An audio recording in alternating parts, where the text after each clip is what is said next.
Appreciate that. How are we all? Excellent this afternoon. Excellent. Brilliant. That's what I like to hear. Bertie, how are you? I'm doing fantastic. We're all professionals here at Gooner Gathering. Everything is fine. I've been all right today. I can't complain. But yeah, can't wait to get into all the stuff we're going to talk about. Right. Well, let's have a little go. Let's have a look who's in the comments. Stacey's in the comments and says, "Good evening. I can hear you. I'm glad." Oh, and don't waste the tweets there as well. So it's nice to see everybody here. What an absolute solid start we've had, ladies and gentlemen. Let's see if my thing will start working properly. That would be ideal. Is it? Interesting start. Right, ladies and gentlemen, let's see if we can sort of muddle our way through the weeds and get going again, shall we? So, an interesting weekend for Arsenal Football Club. I think I'll start it perhaps with the match rather than anything else at the moment. Let's just see if we can. I am flustered, ladies and gentlemen. This doesn't happen very often. Let's go into it before we sort of talk about the matches. Would you like to talk about the match lineup that we had for Saturday? Any one of yous? I was surprised the amount of players that the rumors that were unhealthy ended up being healthy, which was good news. So the big two that I talked to Gary Saturday about this is Saliba and Rice being out there. Those were the big two names because defense is so critical and controlling the midfield is so critical, and Rice being out there. Nothing against Jorginho. I really still like him. I think he's still a solid player to have, but they're just not the same player, Rice and Jorginho. So, it's a level drop down for certain. That was the big surprise there.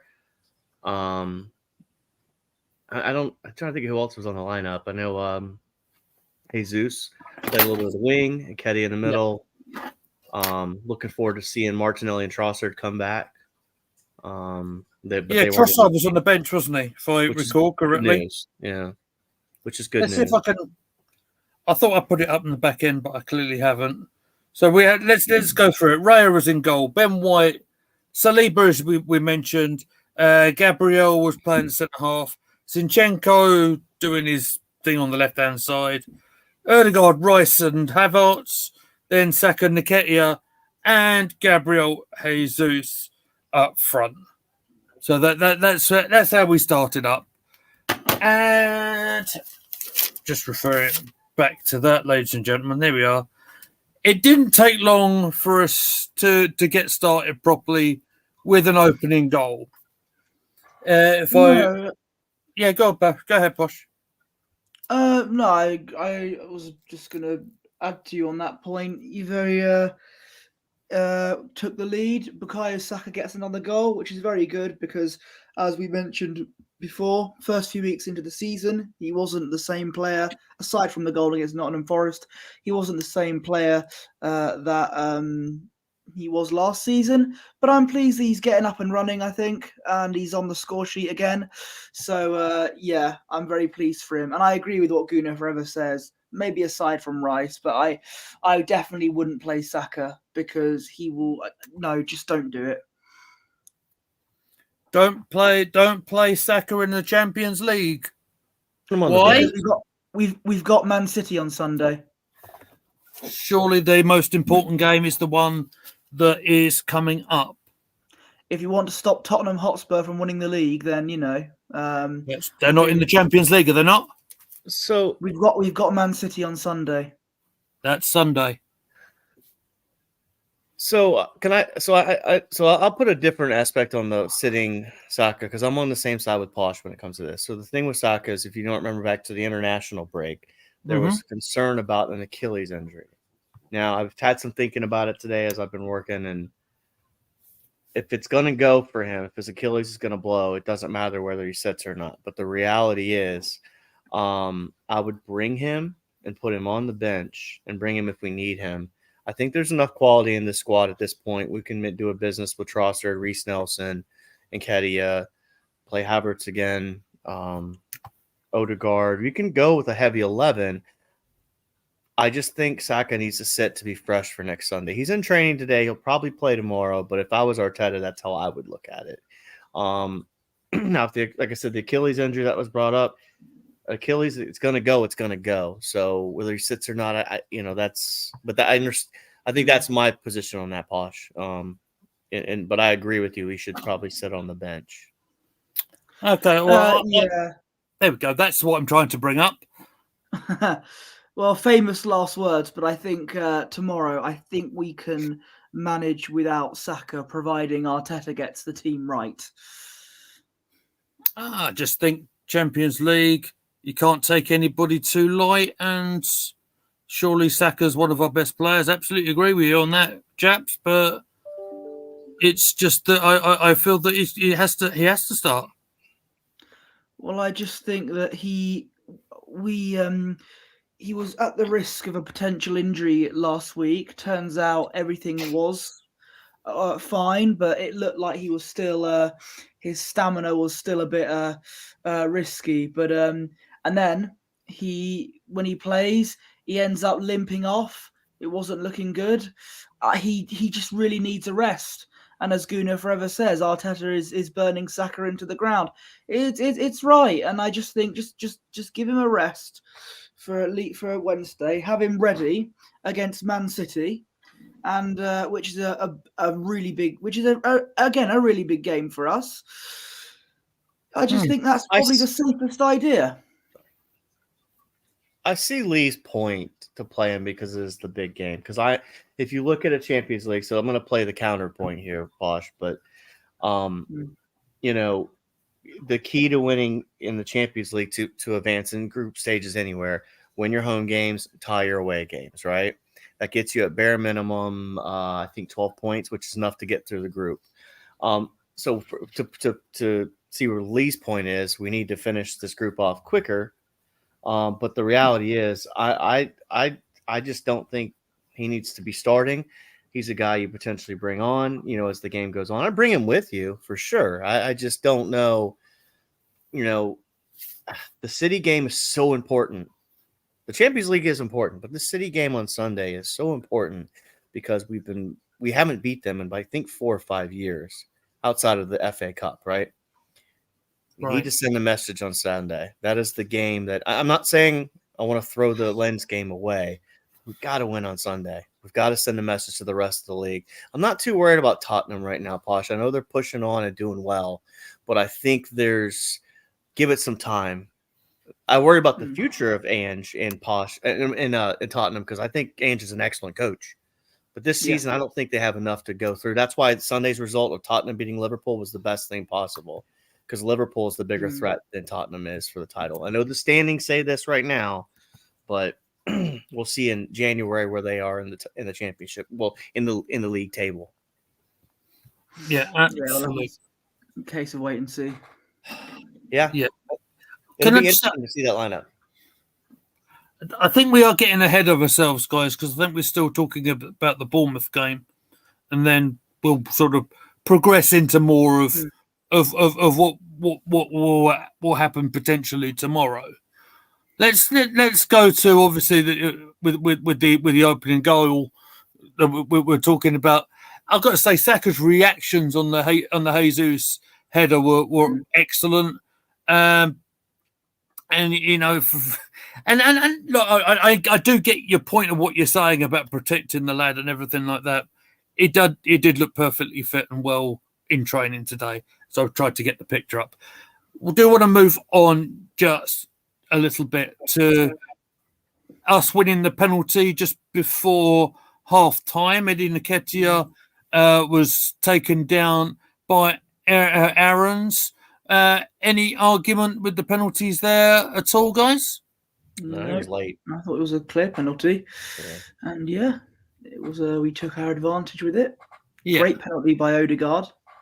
And, it's interesting how they're putting the penalties aside to other players, isn't it? Saka took our last one, and then Ødegaard took this one, and I just your thoughts on like the captain taking this one at that stage of the game.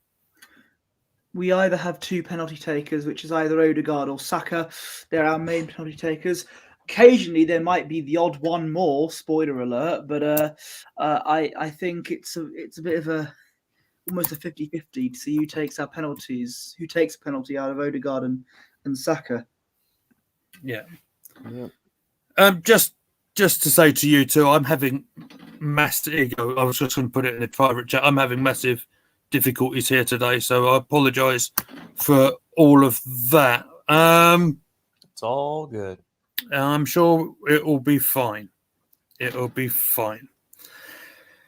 So, Ødegaard takes this penalty, and we're going in 2-0.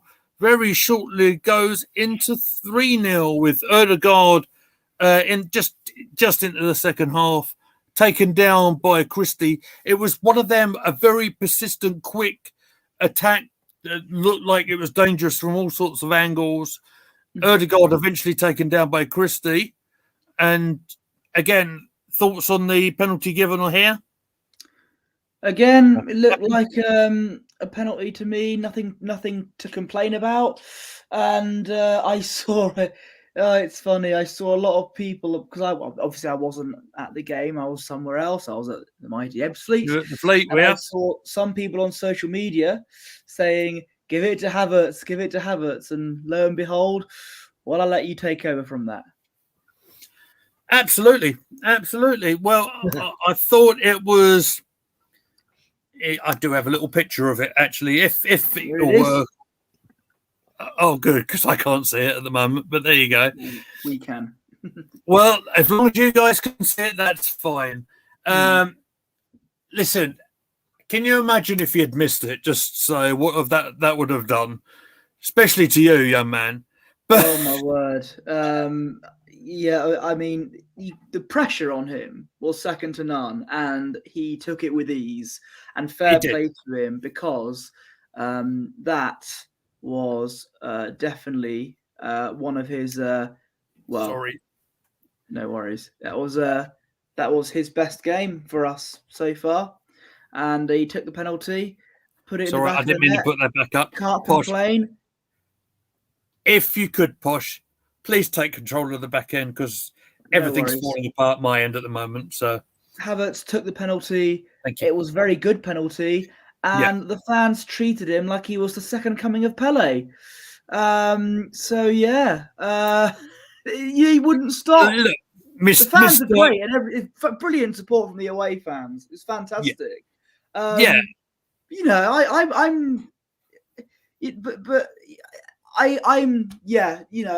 pleased that they gave him all the support, because he needs a confidence boost, and I hope that is the start of his redemption, if you will. And he actually, if he scores a penalty, hopefully he'll be back to put in performances like he did today on Saturday. Yeah, I do know it's his first goal for a club in for a little while. I think, yeah. It's in March. Thanks, mate. I think so. But I've got to say, look, I know you're going to ridicule me for it, right? And I fully expect it. I remember that weight being lifted off the shoulders of Bergkamp, and no, I'm not comparing the two. But what I'm saying is, listen very carefully to me. Once you get that burden of that first goal off your shoulders, kind of thing, it almost will relax you a little bit more. And I'm kind of feeling that, okay, is this going to jumpstart his Arsenal career? I really hope so, because, it needs to. It was a big fee and everything. Gunnar says, now that we let Havertz take that penalty, he has to perform for our team a lot better than he has been doing. Yeah, I agree. And hopefully he does that. That's kind of what I was getting at. Yeah. Yeah, it's all to do with a confidence thing more than anything else. It would have been playing on him as well. Let's not be let's not beat about the bush. I know he's had a couple of moments. I'll say this. I said, do you remember when we did Palace, Posh? And I said I actually thought he'd played pretty good in that game.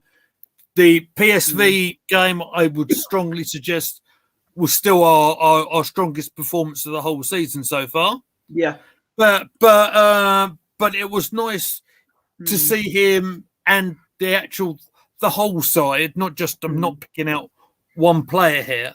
It was nice to see the whole side almost back to their best and having a nice, comfortable win over the weekend when everybody else was losing their minds. No, absolutely, we needed it, and I think with Man City slipping up as well, I think hopefully that can put us in in contention now for a potential Premier League prize, and we got to make sure we keep that momentum going, because of course we've got Man City on Sunday, and City. I don't think they'll have Rodri available. De Bruyne is injured. Yeah. We've got players like Rice and Partey back. We got to grab the brass ring, Lee. We've got to grab the horns and take advantage of it. Absolutely, I agree with you there, 100%. We won't have a better opportunity. The difference that Rodri makes in the City midfield is immense. I mean, let's be fair, he's one of the greatest defensive midfield players. Currently playing around the game at the moment. I'm sure Spencer will agree. It's a big miss, isn't he? He is. I was going to ask, did you want my opinion on the Kai Havertz goal? Since I've been absolutely, go ahead, mate. The stage is yours. So I think it was important to do what they did. I know people talk about sympathy penalties, and he's an Arsenal player, and he's going to be here. And props to the away fans. I mean, you talk about all the cannon fodder on Twitter of Havertz sucks, this and that, blah, blah, blah. The away fans gave him support, and after the penalty was taken, he pushed on. I don't know how much you saw of it, but he was pushing on, and he looked confident. He looks like a battered dog, all right? This is the analogy I used on Gary's show on Saturday. He looks like a dog that was abused, and you bring him to a new home, and he just looks a little bit lacking in confidence. And my biggest gripe with the Havertz thing is I just want fan base to be patient. They can talk about the price tag and this sympathy, and Smith Rowe deserves to start. But I say this about Smith Rowe. He got himself injured last year twice and lost his spot in the starting lineup. I love Smith Rowe. I'm a huge Smith Rowe proponent, but he has to be available. So my thing with Havertz is like the love the fan base showed him. He's an Arsenal player, and if we're talking production 2 years from now and it's bad like we've seen, then I'll be on the bandwagon of, hey, he's crap. But look at Vieira. Came from a Portugal league, a little bit softer of a league. He's kicking on this year. It took him about a year to get used to it. So my thing is this, and look at Chelsea and how dysfunctional Chelsea is. They can't even score a goal. I mean, so I'm just, Graham Potter, Lampard, he hasn't had good management, right? Let's be honest here. So he's around better players. We can have a discussion about whether he should start or not, but look, I was all about it. I mean, obviously I've been probably one of his biggest proponents, but I'm on that proponent because I think he needs time and that we need to at least be patient, right? We always talk about 2 or 3 windows before we know whether these guys are good. That's just my opinion on that. And I hope there's more to come, man. I mean, I think we all agree Kai Havertz being good on this team is going to make this team excellent. I mean, we're all in that. We all want it. And I know, Posh, you're not a big fan of him, but I know daggone well you love Arsenal and you'd love for him to be successful in a heartbeat. Yeah. Ain't no question about it. So we'll see. I mean, I think my other takeaway is Ramsdale and the Raya situation. I hate to say it, but I think Ramsdale's time is done. I really hate to say it. But I think if you want to win, you have to improve positions, and you could argue the distribution under Raya is so much more better than it was. So much better than it is under Ramsdale. But that's just my 2 cents on the Havertz thing. I was excited to see it, and Yeah. Good for him. And props on it. Probably Odegaard made that call too. And if Odegaard, the captain, recognized it, I don't know why we didn't do it earlier with him. Make him take a penalty. Even in the Man City game, right? He was pulled off early, but just get the confidence going. So I get you. You mentioned ESR just a little bit ago, and I think he's one that's actually really struggling for confidence a little bit at the moment as well. And that was quite clear with the late chance that he had, which he put wide. This is after the other chance that you had against Brentford in the cup, where we put another one wide. It seemed to play on him. I don't know if you've seen the footage of him after the match. The poor kid looked a little bit distraught, actually, post-match. I don't know if you've seen that. Yep. And what's the best way to deal with ESR, do you think? There's only a certain amount of players you can play to try and get in confidence, isn't there? I think the reason why Smith Rowe is lacking so much confidence is because he can't get nearly a single minute of game time, apart from if it's in the Carabao Cup. And he's a fantastic player for us. I've always rated him. He's very good. I'm a big fan. But again, the reason why he's lacking confidence is because he can't get any game time. Arteta would rather start Nelson over him. Yes, there's an argument that might be a good reason, but I just think, this is why I think, because Saka's legs are gone, or almost gone, because with him limping off, I think maybe Smith Rowe could get his chance tomorrow. Who knows? All right, and well, let's just sort of conclude the Bournemouth game by talking about the free kick from Odegaard. I've got to say, it's probably one of the most simple goals you'll ever see, probably this campaign. Where so Odegaard on the right hand side gets that ball into the penalty area. Ben White gets his head on it, went for a VAR check and goal, and off they got it right. So congratulations to the VAR team on that one. I'm sure everything went smooth sailing from there this week regarding Premier League matches. I've got a feeling we might come to that in a moment, right? But just that Ben White's got a little bit of a habit about scoring against Bournemouth. He scored his first goal for Arsenal against them. It was the goal line technology goal in that bizarre game at the Emirates last season. Your thoughts, guys? Anything to add? I'm pleased for him. He gets Ben White gets a rare goal for us, 4-0. It was game over anyway, and that's the final nail in the coffin for the opposition for that. And I'm again pleased for White. A great performance all round.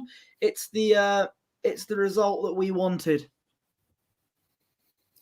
Odegaard needs more touches in the attacking third. I believe our goals and assists will increase the more he's involved. Well, he did get a goal from the penalty spot, and he did get an assist on this one. He's got had a very big goal against Manchester United. I actually think he's actually started pretty good this season. Actually, the criticism that's levelled at him sometimes, like, oh, he never showed up during this match or whatever. I think it's a little bit harsh. I don't know. Turned up against United. That was a big game. Yeah, I agree. Totally. I think the Tottenham game was where he kind of disappeared, but that also came down to he picked up an early yellow. And once you go on a caution, if you've played before, once you go on a caution, man, like it changes your mentality because you're worried about the next late challenge and it was kind of a weak yellow card. He was talking to the ref. He's the captain. He should be able to, right? Like you see him every Saturday. Some of these guys running their mouth to the refs, and you're like, man, pull out a card. But a captain should be able to talk to him. So God knows what he said to him. But I think there is a perception that Odegaard disappears in big games. I don't think it's accurate, but I agree with you there, mate. Absolutely, 100% agree with you. I do have one other point on Ben White. Which was according to Fabrizio Romano, that that Arsenal looking to extend his contract. He's the next one on the list, following Ødegaard. Good. Decent decision. Very pleased with that. Yep. Yeah. That's a good decision. I'd sign him up today. Absolutely. Definitely prefer him playing at right back as opposed to a centre half, but the guy can do both jobs. It'll be interesting to see how, obviously, with the news that Partey is coming back into the squad, or at least training for the first time today, I think. I really hope we don't see that move of putting Partey at right back again. I'm not a fan of that. As Gunnar forever saying, we can all agree Man City haven't been at their best so far this season. Yeah. The past 2 games anyway. If Arteta picks the right team selection, I'm going for Arsenal to beat Man City 2-1. Look, they haven't got Rodri, they haven't got De Bruyne. They've got plenty of other fantastic quality in their team. I get that, but they are there almost for the taking. So I think we can do it if Arteta picks the right team. Yeah, Partey is available. If I see him play at right back against Man City, then the watch along on Sunday is not going to be very pretty at all. Partey, Rice, and Ødegaard. That's the big boy midfield that we want to see. What if I told you Partey plays at right back, but you win 3-0? I'm just kidding. It's you take what you can, right? I think we're gonna see it. But again, do remember this: Zinchenko's available and White's available, right? Yeah. So that's the only counterpoint I would say to that is the Partey at right back thing came more of who was not available. Of course, Gabriel got benched for God knows what reason. Yeah, I'm with you guys. I don't want to see it again. I understand the tactic. I don't like it. Like me and Lee have said, we're old school. Fullbacks do fullback things, and goalkeepers do goalkeeper things. So. But apparently they play in left centre half positions now. What about that one? I think Posh mentioned it that Tomiyasu moved up in the midfield last Friday. That's the stuff that John Stones did for City. He moved into the midfield. So, but John Stones actually played in the defensive midfielder position. Tomiyasu was still at right back, but he kept drifting into midfield. He's getting lost.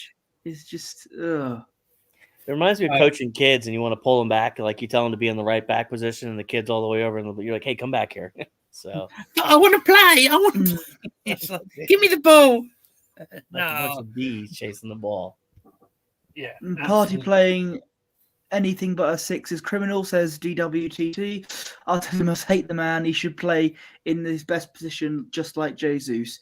Yeah, I completely agree, and we got to get the team right against Man City on Sunday, and also for Tuesday as well, because yes, the Champions League game is very important as well. Yeah. Here's the thing, right? So we've had a couple of comments on the chat, really focusing on Manchester City, right? And last time I checked, we've got the second of our Champions League games coming up this weekend. This week. Surely that has to be our focus first.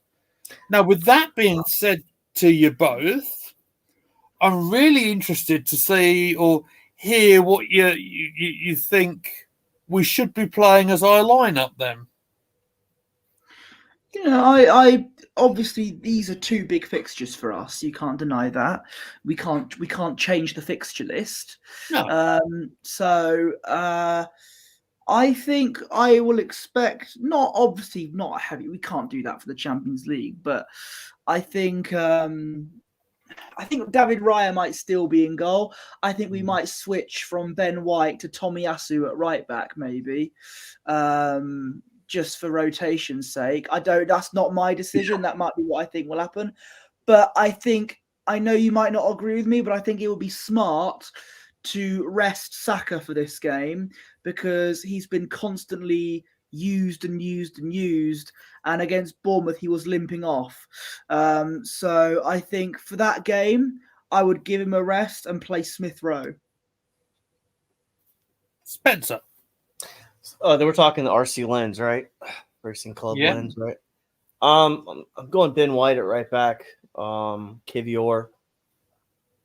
No, well, you're going to see rotation, but not much rotation, right? Because Tuesday to Sunday, that's about 5 days of rest, 5 or 6.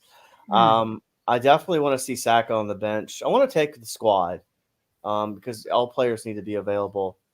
But I could see Ben White starting this one, Tomiyasu at center back, Gabriel, and then maybe Kivior at left back. I could see Rice starting with Jorginho or El Neni being a backup. Partey maybe not gets rushed back in, but God knows what will happen there. Probably going to see Odegaard Might be and on the bench, I Havertz. reckon. Yeah, and then you might see Trossard back out there with Nketiah and Jesus with a potential. We'll see what happens tomorrow. It's going to be very interesting because it is. So I understand what Lee's saying. The Champions League is the biggest one, but the fan base, we've been chased by this boogeyman called Man City for about a year now, right? So it becomes like this big. It's not for the club. This is fan base related more than anything else.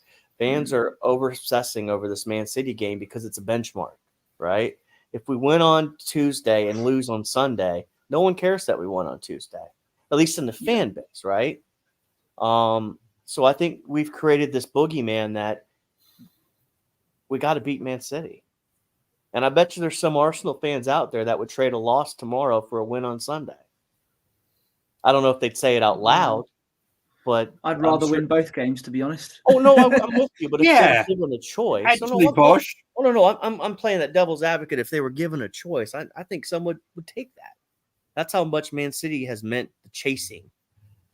So, but tomorrow's the biggest game, right? The next game is always the biggest game, and that's what Arteta is going to tell the club and the players. Yeah, every game's a big game for sure. Yeah, I don't think. I mean, correct me if I'm wrong, right? I do think it's Partey's first training session today. Mm-hmm. So I do wonder, right, whether wouldn't it be a little bit too early? If you're thinking about sort of risking players and stuff like that, we're saying that, like you guys have said, maybe Saka's about, well, you know, his leg's about to fall off or something like that. You'd have concerns really on the Partey situation. I have some quotes from Arteta, which is why I would put Partey potentially on the bench for the Lens game, or if not on the pit, on the anywhere in the ground at all. Okay, I have got some quotes from the press conference now. It apparently was delayed, so that's why it was so late. But so the question on Thomas Partey, saying that he's progressing really well over the last couple of weeks, managed to train the last 2 or 3 days with the team, and that's great news for us. Does he need time? He's been asked to play tomorrow to be involved for City. Don't know. His progression in the last week has been very good. He might have some exposure tomorrow, depending on how the game goes. Yeah, that means he's not starting. Yeah, it means he's on the bench for certain. Yeah, that's my takeaway from that comment. Right. Okay. Any more to add, Posh? I based on that comment, I don't think we'll see him anywhere for the Lens game. And I always say for the Man City game, it's a case of we'll just have to wait and see as the week goes by. Right. I think you'll both be very, very interested in what I'm about to say. According to for the Saka situation. Mm-hmm. So Arteta's words are, he's fine, he's much better. Yes, he took a big knock over the weekend, but he's recovered well and he's trained with us today. I still wouldn't take any chances. You know, I just think he needs a rest, and I think, I mean, Arteta would say that, wouldn't he? I mean, if he barely picked up a knock, he wouldn't say, "Oh, well, one of our best players is severely injured. He's all terrible. Everything." So he wouldn't say that. He would say something like, "Oh, it's, you know, he's all right. He's training," but I just think, you know, he needs a bit of a. We gotta make sure he's fresh and fully fit for the Man City game on Sunday. That's my opinion. But you know, he I saw a tweet that sounds a bit crude, but it did make me laugh. It said, if Arteta was the Denmark manager in Euro 2021, he would have kept Christian Eriksen on. Oh, posh. That's dark, dog. And I I'm know, dark. I know, but I think Jeez. I just Sorry. Oh my god, I'm sorry, ladies and gentlemen, for that comment. Listen, it's not my comment. I didn't say I that. know, yeah. I'm a dark humor guy, but that one is eek.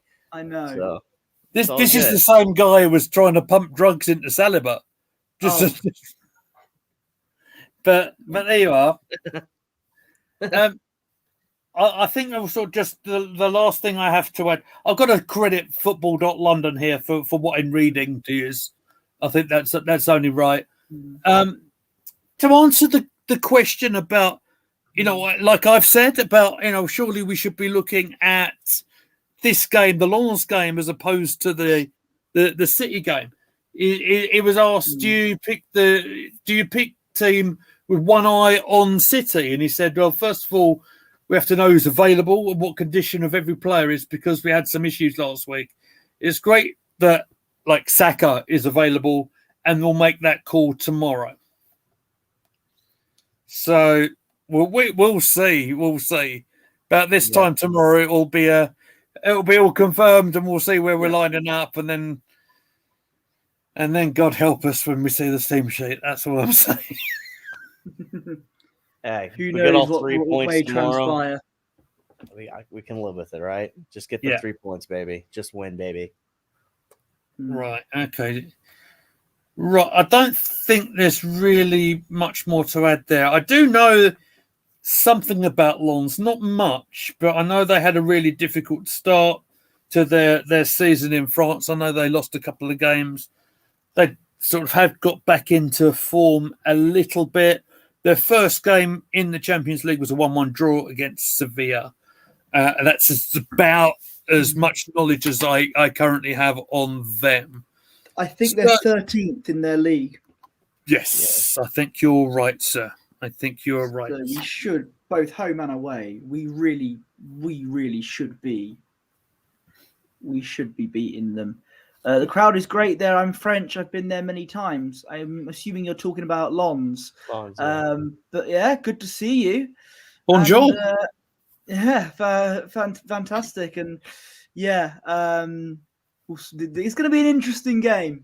It'll be an interesting game to watch. Yes, certainly will be. Certainly will be.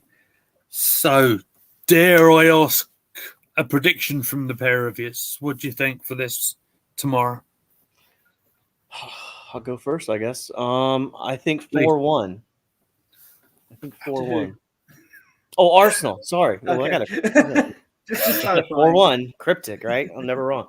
I think Akedia gets a couple. Yes. Come on. I'm going to guess one of the center backs gets a header goal, and probably Odegaard. That's just, I don't know. I mean, who knows?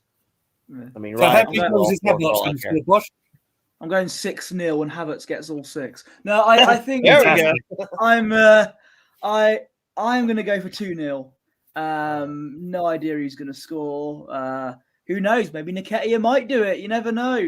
But I'm going to go 2-0 to Arsenal. We're quite good at keeping.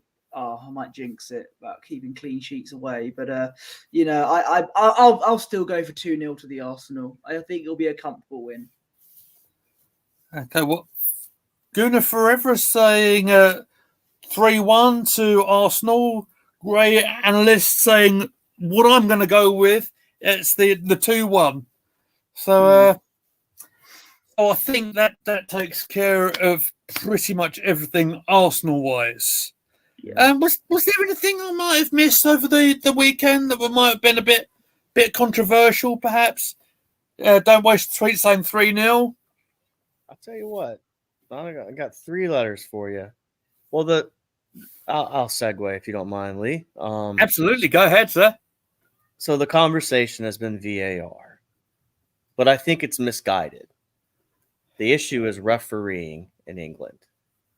VAR is the tool that's getting blamed, but the refs in England are shocking.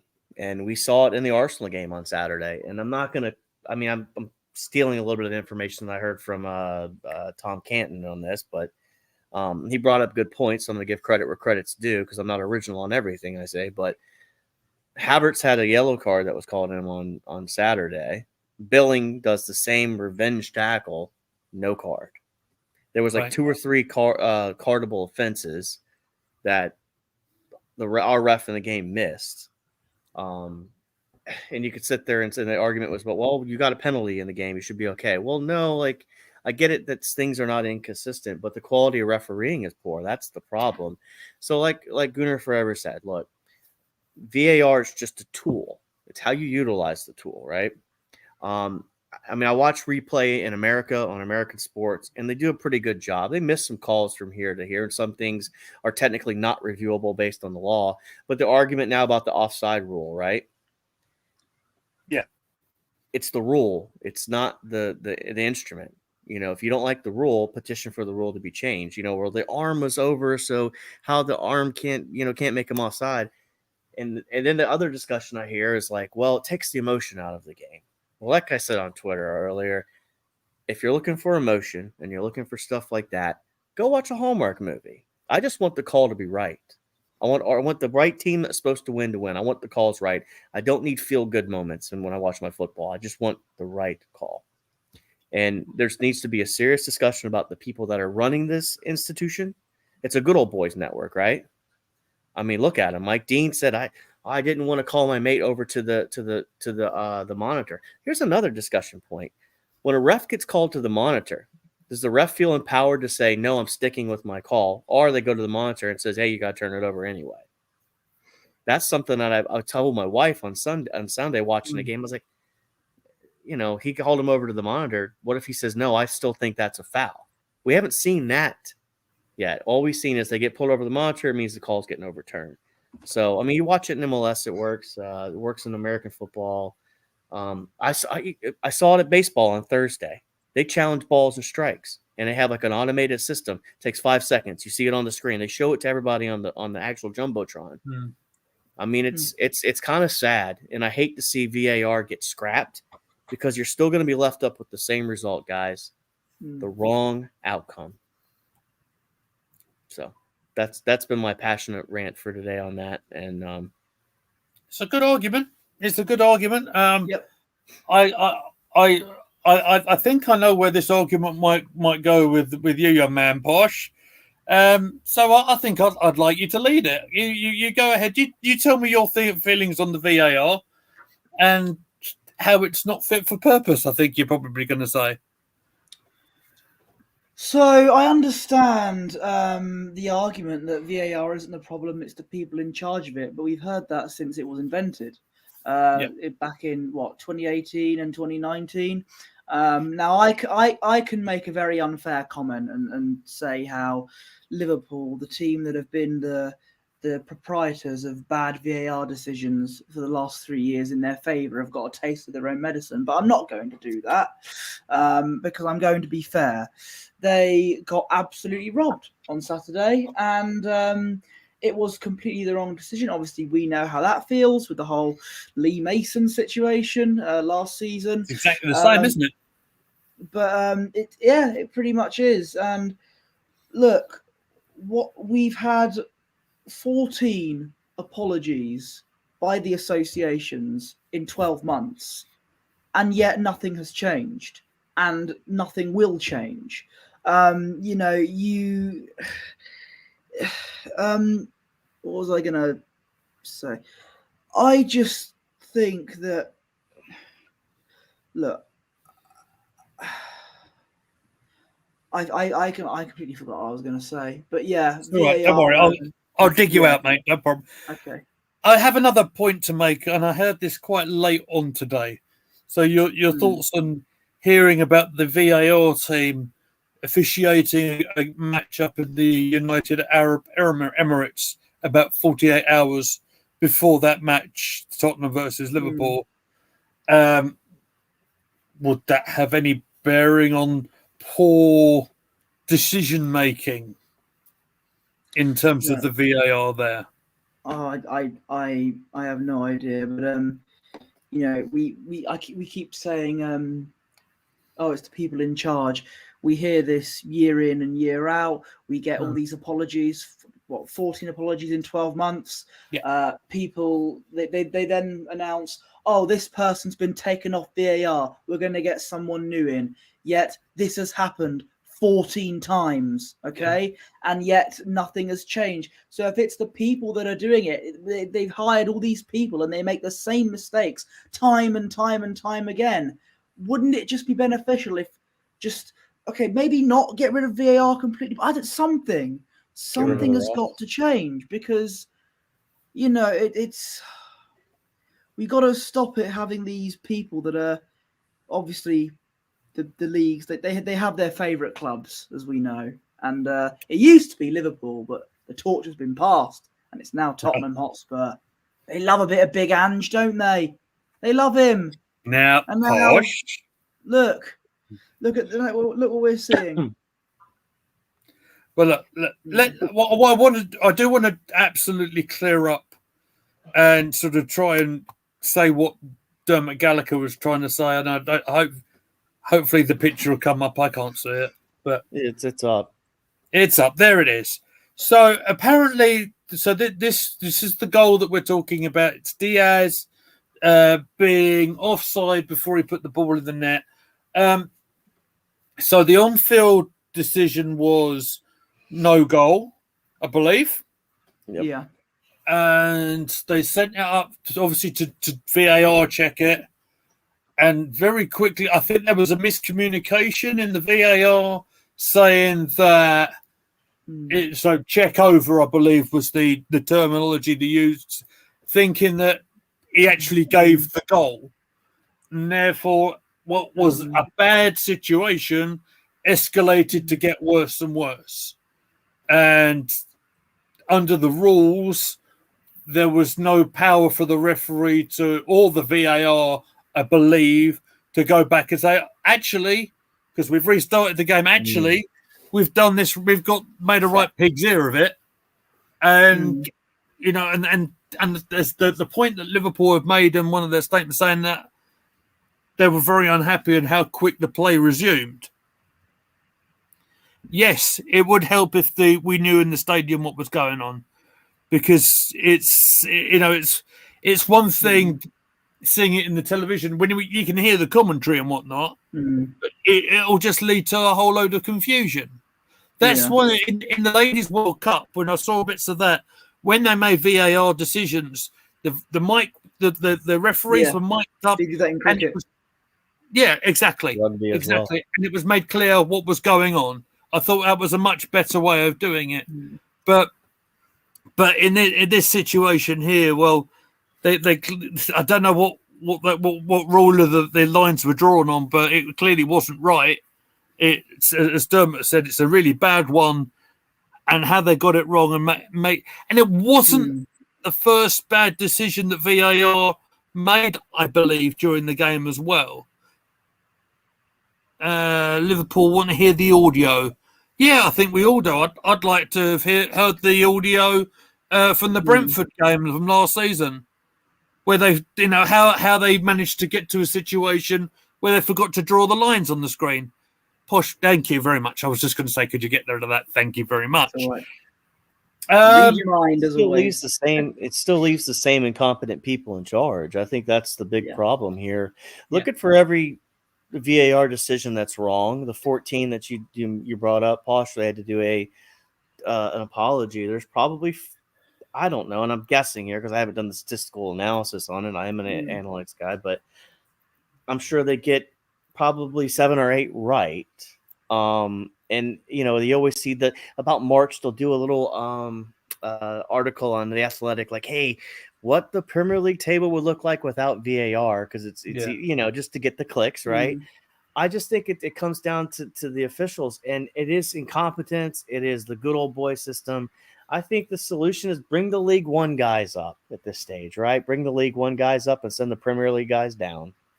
and remediate them. They do it. I mean, you see it. So in American sports, our biggest games, the Super Bowl, the MLB World Series, the best rated officiating crews will call those games. The ones that have like they get analyzed and they actually get rated, and you can look up where their accuracy, I guess, is the best way to look at it, right? But it's it is sports entertainment too, right? So it is. This is sports entertainment. There's money involved. And I'm not insinuating cheating here, because God forgive me for saying that, but look at some of the teams are sponsored by betting companies, right? I mean, the Sky League One bet. What is it? Sky Bet? I bet, yeah. On the patch. I'm just saying. That's all I'm gonna sit there. And it's just incompetence. I think VAR is a good tool. Technology's good. We should embrace it. We've got players wearing these monitors now to see how many kilometers they're running. Embrace the technology, but find a way to do it efficiently. And it's just embarrassing. It's the best. I mean, I'm an American, right? So you guys, it's your sport, and I'm privileged to be able to talk about it and be on here with you guys. But I would hate to see the NFL run the same way you guys' leagues run at times, man. Like, we wouldn't tolerate it, and it's. Yeah. I don't know what you guys do to hold people accountable. I really don't know. Do you want to get politicians involved? I don't think that's the answer. They don't know how to fix anything, but it's They're kind not of allowed sad. to. That's called interfering with the Football Association, which is against the rules, which means you'll get expelled by UEFA and FIFA and all that sort of. Them people, I believe. I don't think they're allowed to interfere in that situation. I get your point, though. Yeah. Posh, I think you were wanting to jump in on that. If that comes true, and it turns out they wanted WWE storylines in football, then the game's gone. So when you mentioned sports entertainment, I can imagine it. But like I mentioned, that they do have their favourite and least favourite clubs. Ironically, it used to be Liverpool, as I said, but I think in that game we had a passing of the torch. And you saw it in terms of Sky Sports tweets. They released the statement with the eye looking sideways emoji, which is definitely not childish at all.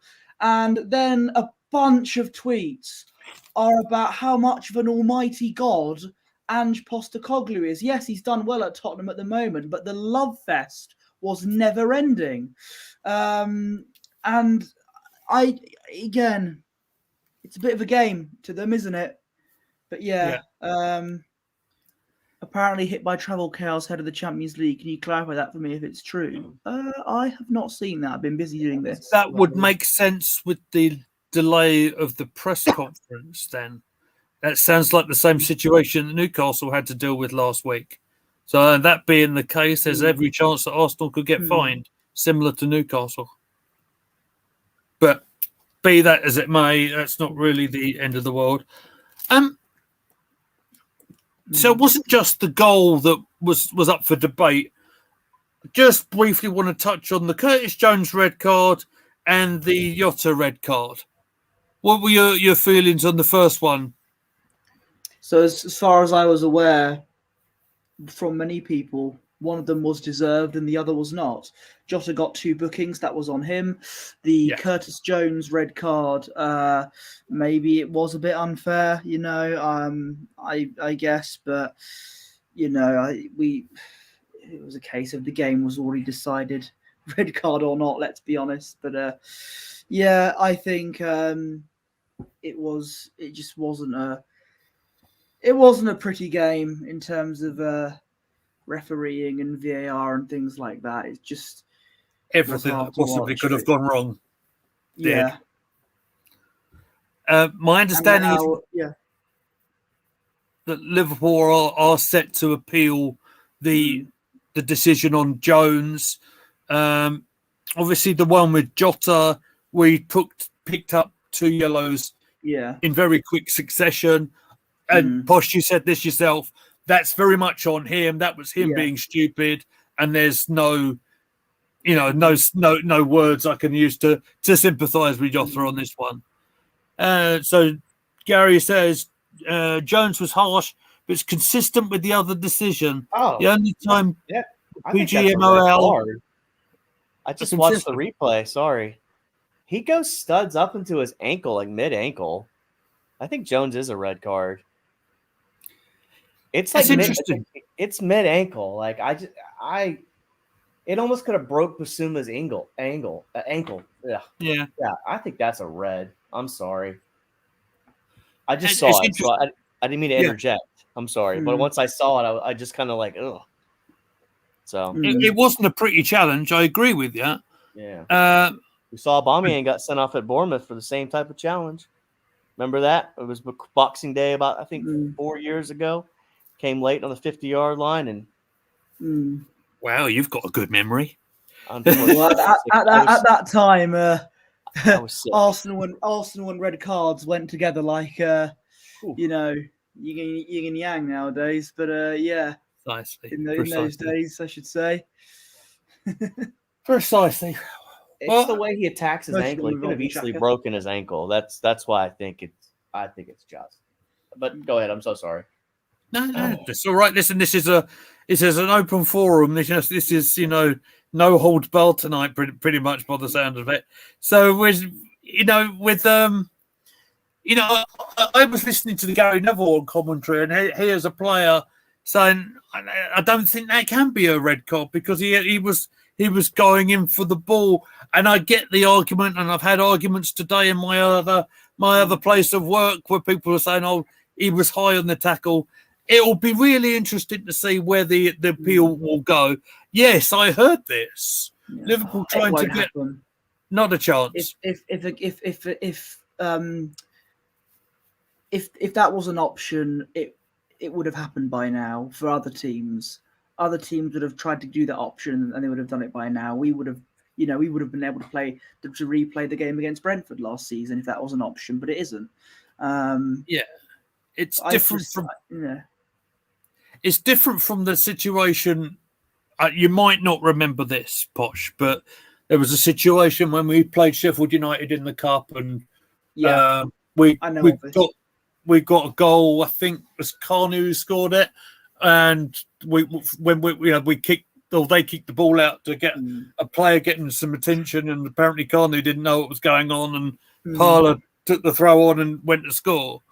So yes, I do. I remember that very clearly. Yeah, that's exactly what I'm saying. Look, but literally, I think Arsene Wenger was dealing with that situation literally at the post-match press conference, right there and then on the day, and I think it was all confirmed within 24 hours. And I thought that was a really generous thing to do. It's different organising a league game to an FA Cup game. But for Liverpool, and their whole statement actually was a very. I mean, I haven't got the whole statement gone up. You can find it yourselves. It's on the Liverpool Twitter, I think. The whole statement is a little bit blown up in that. Yeah, a guy's made a mistake, and they're talking about integrity in the league, and they're talking about all sorts of bits and pieces and legal ramifications and all that sort of thing. Yeah, ultimately. There was a human error, but all this kicking off is not going to help the matter, is it? Yeah, the PGA, get the word out. PGA VAR people are trying to deal with it and trying to put out fires on this situation. It's a very difficult one for them to deal with. There's lots of little caveats and lots of little things to look at. There does need to be more clarity. There needs to be more, certainly in play. It needs to be, perhaps us hearing what the commentators here might help. I agree with the dog, definitely. And, it would certainly help in ground as well if we heard a bit more. And we're hearing more from the decisions on field as well, like I mentioned in the Women's World Cup when they were mic'd up. I think that would help. But I think, unless you two have got anything else to add on the debate for tonight, I think you should keep an eye out for Tottenham this season. I hate to say this; it pains me to say this as an Arsenal fan, but thanks to Bambi on ice, Joel Matip. I think Tottenham could potentially be, at the moment anyway, contenders for the league. So I wanted to go back to the VAR comment because Okay. no, and I just there was a phrase that I always hear, and I laugh at it because they'll say, "Well, it's never a penalty." Well, we just saw it get called a penalty, so that statement that you see, especially on commentators on TalkSport, well, it's never a penalty. Well, we just saw they gave a penalty, so it's kind of that weird like it's just a weird thing to say. But as far as the Tottenham thing goes, I watched him at Celtic. Ange is a good coach. Now, granted, I could probably coach Celtic and win, at least finish in the top 2. I'm not going to give myself that much credit, but he's been a winner everywhere he goes. The best thing that would have happened is for Harry Kane to stay, and then he would have left for free. But I think Ange has won a couple of league titles in Australia before. Yes, he has. So, I mean, I would be worried about them to an extent, but I don't think this is the year to worry about them. I think a couple years from now is when you need to worry about them. Maybe even next year. That's the big concern, right? It's like the train that's coming. It's like Colorado and college football. They're the hype this year, but they're a 7-5 team. Next year they're a 10-2. It's like the progression, right? So, we shall see. I understand your concern because they are the rival, but as Gunnar Forever says, is Maddison the only signing Postecoglou has made since he's been in charge? I don't think so. I think brought in a couple more. I think Destiny Udogie, I think they signed this season. I think Udogie as well, which Saka had in his pocket. Well, Maddison had Saka in his pocket, though. To be fair, that's true. What was the centre half's name as well for Spurs who impressed? Oh, Van de Ven. Van de Ven. Yeah, he's a Dutch guy, right? Yeah, absolutely. I mean, I think he's made a pretty decent start. So, yeah. Right, I do think it's probably a decent idea to try and wrap this up if we can, gentlemen. Who or not? Who get top 4? Villa, Tottenham, or Newcastle? Oh God! Oh my word! Tottenham's the most likely. Come back from, but they have had 2 good results on the bounce. I think at the moment, Tottenham are probably the most likeliest at the moment, but Newcastle maybe. Villa and Newcastle, they're very good. Villa just demolished Brighton, didn't they, on the weekend? And I've always said Villa are a team you should keep an eye out for, with good old Unai Emery, Mr. Good Evening, in charge, and Moussa Diaby, I should say. And, of course, former Arsenal player Emi Martinez in goal. Absolutely. Yeah. And Ollie Watkins as well, who was a different gravy last week. And I'm sure all the FPL owners with Watkins in the team will be having a field day this week. Thank you very much. Lee, you haven't brought up the Premier League fantasy standings recently. We haven't discussed those in a minute. No, well, I am trying to wrap this stream up, I just think you should bring it up one time. I thought you were down at the bottom. I had a feeling that's what you were getting at, but I am trying to. I have a life outside of this as well, and I do need to tend to it. You're good. You're good. The last thing I do want to bring up before we go is just pay tribute to one Francis Lee, whose picture is there. Some of you guys might not be very familiar with him. 79 years old, 27 caps for England, 10 goals, played predominantly Manchester City and Derby. He was quite a character in his day. He was a great goal scorer. He had a bit of a fuse in him as well. There was an infamous bust up. I think I showed Posh Bertie on WhatsApp. If you haven't seen it, it's there later on. Him and Norman Hunter, the former Leeds United centre half. I knew who Norman Hunter was. Yeah, absolutely. He was quite a hard man. But Franny Lee was, he's going to be greatly missed amongst the footballing public, and I'm pretty sure there'll be a massive sort of thing going on, perhaps at the Emirates on Sunday when we play City. just to pay tribute to him. So Mm. just thoughts with his family and friends at this time. I want to say thank you very much to everybody who's watching. I want to say real big sorry to everybody involved about the start of the stream, because I have no idea what was going on. I loved it. Oh, I think it's our best intro. Our best intro yet. It was playing videos and looping. I wasn't muting; it was the video looping, and I don't know why it did it. But there you are. I think there's a few comments coming up. If you could do the honors on that before we could do it. Says great show, fellas, as usual. Thank you very much. Cheers. And he also says, rest in peace, Franny Lee. Thank you very much. That's really nice words. There's probably one other thing we need to do, and let's get the banner up for the social media. So I think I can manage to do that. Hopefully. Yeah, it worked so well first time. There we go. I think it's there. Go to Spencer first. Where can they find you on X? I'm at Arsenal9986 on Twitter. I have hot takes, good takes, bad takes, any kind of take you want. I do NFL, I do college football, I do European football, a little bit of baseball, a little bit of everything, honestly. Jack would say master of none. And you have your own channel as well, which make sure you give a subscribe to as well. Yep, Bronco VA 9986 is the channel. Thank you very much. Sorry to talk over you. I didn't mean to. Posh Bertie, where can they find you on all the machines?